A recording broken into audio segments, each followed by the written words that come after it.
So now you know what this caret character means. It means in this application, we can have a dependency to any version of Mongoose as long as the major version is 4. Now in reality, when you restore these dependencies, chances are the version of Mongoose that is inside of the node modules folder is higher than what we have here.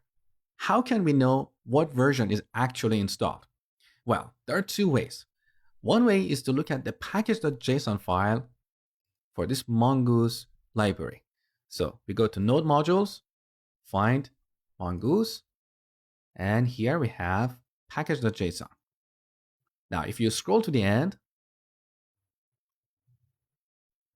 you can see version. And this is the exact version that is installed. But you can see this is a little bit tedious because you might want to check the version of multiple dependencies. You don't want to navigate through this folder, go to each subfolder, look at package.json. It's tedious. If you want to see the list of all the installed dependencies and their exact version, you can simply run npm list. So in this tree, you can see all the dependencies and their dependencies. For example, here we're using underscore version 1.8.3.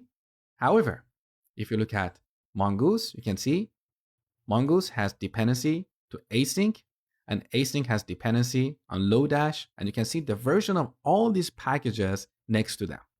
Now, this tree is a little bit polluted with too much detail. Maybe you're only interested in the dependencies of your application, not the dependencies of these other packages. If that's the case, when you run npm list, you supply a flag that is --depth equals 0. And now you can see only the dependencies of your application. So we have Mongoose and underscore.